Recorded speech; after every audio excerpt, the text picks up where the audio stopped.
Anda kembali lagi di Invest Time dan kita membahas tema kita hari ini, pilih trading versus investing bersama Christine Natasha, analis dari Mirai Aset Sekuritas melalui sambungan Zoom. Selamat malam Mbak Christine, kabar sehat Mbak? Selamat malam Daniel, sehat puji Tuhan. Ya. Kalau kita lihat ini langsung saja ke tema utama kita, memilih nih antara trading dan juga investing. Yang mana sih yang lebih baik? Tapi sebelumnya perbedaannya apa dulu nih? Ya, jadi perbedaan dari trading dan investing itu adalah trading tuh lebih fokus kepada short term buying and selling, dan sedangkan untuk investing itu lebih mencakup buying and holding securities atau saham for an extended period of time atau jangka waktu yang lebih panjang. Jadi bedanya gitu sih. Jadi kalau untuk traders biasanya mereka menggunakan technical analysis untuk mempelajari stok tersebut, kapan akan masuk. Dan mereka sebenarnya kadang-kadang nggak melihat fundamental. Tapi kalau untuk investing lebih melihat fundamental dari perusahaan dan juga profitabilitas dari perusahaan tersebut. Gitu.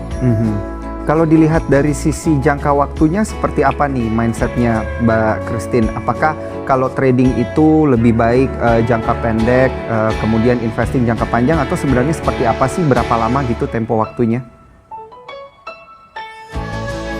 Kalau investor jangka panjang biasanya tuh membeli saham ketika harga atau valuasi dari perusahaan tersebut lagi murah-murahnya atau ketika market sedang diskon.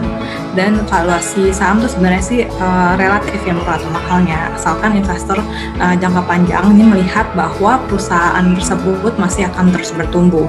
Jadi contohnya kalau lagi melihat saham itu investor cenderung melihat misalkan company dari PBV, misalkan PBV di bawah 0,5 kali atau di bawah 1 kali, walaupun saat ini perusahaan masih merugi, takut karena melihat prospek yang bagus tetap dibeli sama investor. Dan mengenai time frame-nya, ya biasanya sih kalau investor setelah membeli di harga yang murah tersebut dan ketika harga tersebut sudah dia rasa mahal, misalkan dia memiliki target sendiri, misalkan saat ini per perusahaan tuh di 5 kali waktu dia beli dan sudah naik nih saat ini di 15 kali PE. Dan kalau ketika dia sudah merasa itu mahal, mereka akan menjual. Jadi time frame-nya tergantung sahamnya itu kapan akan bergerak menuju ke PE tersebut gitu. Misalkan kalau jadi dari pandemik saat ini kan biasanya perusahaan-perusahaan memiliki cuan yang earnings yang mengecil, jadi dari sisi PER jadi terlihat mahal. Namun bisa juga investor itu melihat dari sisi PBV karena masih ada peluang kalau perusahaan ini akan turn around one day, dan fundamentalnya juga harus dilihat dari cash flow perusahaan, apakah dia punya utang yang besar atau enggak. Jadi dari situ.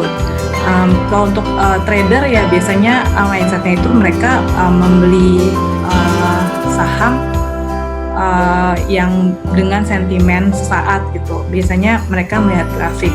Kadang-kadang mereka nggak melihat fundamental yang ada gitu. Karena sentimennya bagus dan momentumnya bagus, trader itu biasanya mindsetnya itu dia beli sekarang dengan tujuan untuk take profit secepat mungkin gitu, dengan profit yang cukup besar dibandingkan dengan investasi kan lama gitu.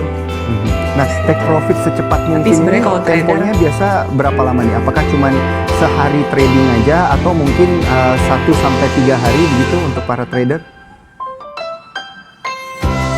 Para trader kan beda-beda masing-masing, banyak tipenya ya. Trader itu bisa ada juga yang day trader, beli pagi-pagi mungkin karena indeksnya hari ini naik, nah dia bisa jual ketika penutupan gitu. Itu day trader. Atau juga bisa juga trading, kita lihat dari chart, misalkan chartnya hari ini kemarin chartnya bullish harami nih candlenya gitu, jadi sudah menyentuh support gitu. Jadi mungkin dia bisa juga beli kemarin dan bisa dijual ketika sudah reach resistannya gitu.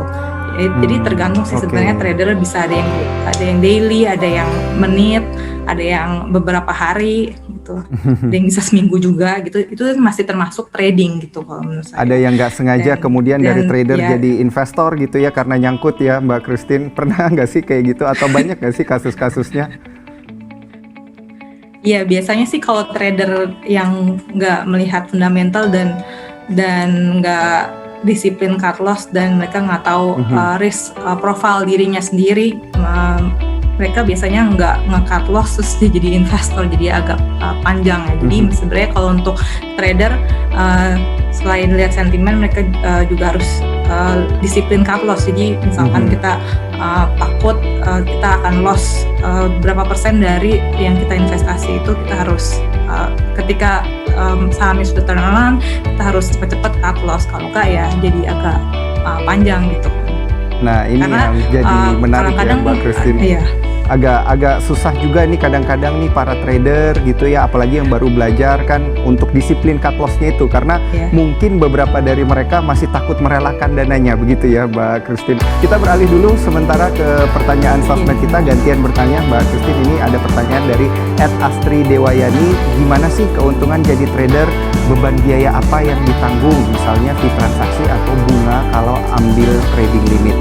Pertanyaan yang kedua dari @calvinpm_pas, trading malah kena ARB. Nah ini dia nih yang nyangkut nih kayaknya. Akhirnya beralih ke invest karena gak mau cut loss. Gimana tuh? Wah ini pas banget dengan pembahasan kita barusan nih Mbak Christine. Langsung aja kita mulai dari pertanyaan yang kedua dulu ya Mbak Christine. Yang trading kemudian harus jadi investing gara-gara takut cut loss. Nah itu risikonya apa tuh? Risikonya ya opportunity loss. Kalau kita invest ternyata kita nggak tahu fundamentalnya nih dia bakal rebound lagi atau enggak, ya kita kan nggak tahu sampai kapan kan tren penurunan dari saham tersebut kalau kita nggak tahu fundamentalnya gitu. Kalau kita mau trading ya sebenarnya ya kita takutkan adalah opportunity loss-nya sih. Jadi kalau misalnya ada saham lain yang lebih bagus, mungkin bisa di switch ke saham yang lebih bagus gitu. Tapi kalau nyangkutnya di saham biasanya sih kalau trader gitu kan, nyangkutnya di saham blue chip misalnya fundamentalnya bagus, nggak apa-apa dong ya Mbak Christine? Iya, kalau sahamnya nyangkutnya di blue chip, misalnya nih beli BPCA gitu ya, kemarin di 35.000 terus sekarang turun ya, mungkin tadinya kita udah expect-nya dia tuh ke 38.000 dalam seminggu gitu, ternyata sekarang 34.000. Mungkin ada dana tambahan yang harus disisipkan sebelum beli gitu ya. Jadi mungkin kita bisa average down ketika marketnya lagi bearish gitu. Karena kan perusahaannya ini blue chip gitu kan, jadi masih ada potensi untuk naik ke depannya gitu. Jadi sisipkan dana untuk average down lah gitu. Jadi nyangkut santai gitu ya, nggak mendebarkan karena fundamental perusahaannya masih bagus juga. Kita beralih ke pertanyaan sosial media yang satunya lagi nih Mbak Christine, @astridewayani. Gimana sih keuntungan jadi trader, beban biaya apa yang ditanggung, misalnya fee transaksi atau bunga kalau ambil trading limit?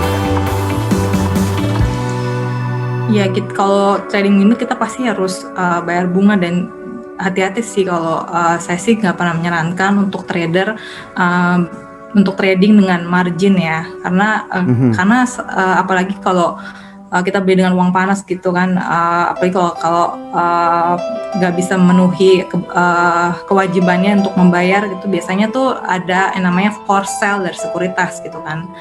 Jadi ketika nasabah tidak menyelesaikan kewajibannya, jadi mau nggak mau itu harus di forced sale gitu kan. Jadi itu juga ada kerugian dari situ juga gitu kan. Padahal mungkin di forced sale ini kan berarti dipaksa jual gitu ya saham-saham yang ada ya Mbak Christine.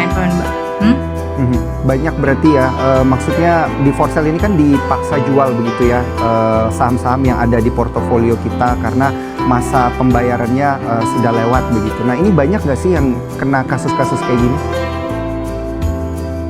Banyak banget ini yang kasus-kasus di for sale sih, memang cukup banyak ya, karena memang banyak investor newbie yang mereka ingin cepat meraup untung gitu ya, dan mereka membeli dengan margin gitu. Jadi ya karena sekarang apalagi kan lately nih IHSG kita udah turun 5 hari berturut-turut, pasti banyak banget nih saham yang turun, dan karena beli pakai margin makanya harus dipaksa jual oleh sekuritas gitu kan.